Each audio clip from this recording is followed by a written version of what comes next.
My name is Gene Vanover, and I was a pilot in the 17th Special Operations Squadron based at Tan Son Nhut Air Base, Saigon, Vietnam. I was there from November of 1970 till August of 1971. We had an late afternoon takeoff. Everything was normal on engine run up and check out and everything. So we pulled out on the runway, put the power to the engines, and off we rolled down the runway. And as that instructor told me at Lockburn, always add 10 knots to everything you do. And so when the co-pilot called for gear up, I just held her down another 10 knots or 12 knots, and then I started lifting her up. And this was the first flight with this new co-pilot. He had never flown in Vietnam before. He raised the gear, and the right engine just quit. It's just like you pull the fuel, throttle, everything out. And immediately I put in hard left rudder and I leveled out. Instead of continuing to try to climb, I leveled out to try to get some airspeed. And I put my hand on the right throttle, and I told McCormick was my flight engineer, I says, stay on my hand with me. We're going to pull back the right throttle to see if it changes anything. And we pulled it back and nothing changed. So I said, okay, the right engine is dead, feather the right prop. And he put his hand on the right propeller, and we feathered it. And of course, the gear, because we only had half the hydraulics, was coming up extra slow. And the prop didn't want to feather as quickly as it's supposed to. But being able to keep the altitude above the trees and increase airspeed on one engine was a big deciding factor of us being able to continue flying. And we started out away from the airport, flat and level, because I wanted all the lift I could get on the wings. And I told the guys in the back, my gunners and aluminum operator, I said, throw everything out that has any weight. So we threw all the bullets out, and they threw all the flares out, and everything down to one of the gunners, Christman. He called up, he said, pilot, we got everything out of the airplane except the parachutes. You want me to throw them out? I said, no, don't throw them out. I said, we'll have to write up all kinds of paperwork explaining why we threw parachutes out of an airplane that's getting ready to crash. So we held on to them. And about that time, riding in our jump seat was our squadron commander, Colonel Teal.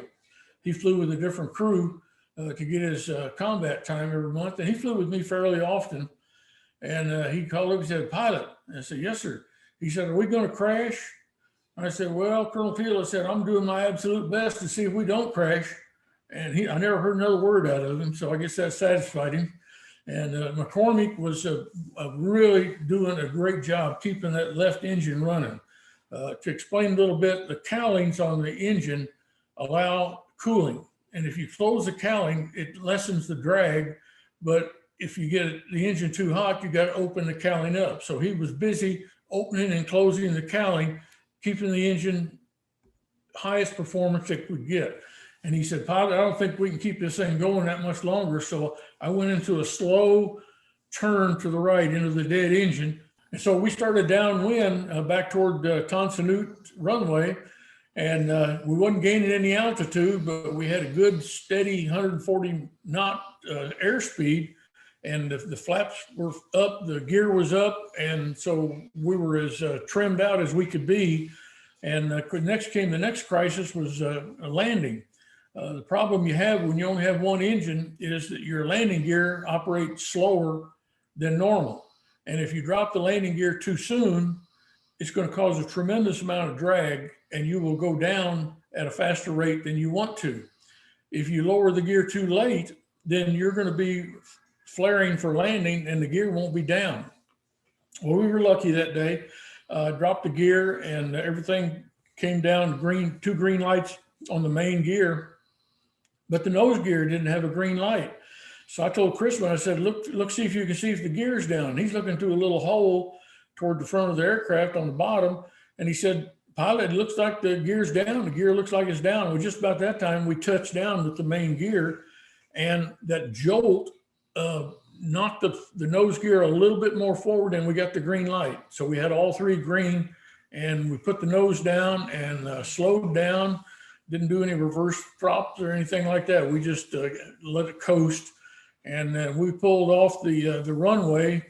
I never seen so many relieved people. We were all halfway crying and halfway happy and excited that we survived this, because unfortunately there was a couple of airplanes that had the same thing happen to them, and several of the people died in the crash. So we were very, very lucky that night. And we got back inside and they said, you guys can have the night off. You don't have to fill in for the next flight. So we all went home and got some sleep.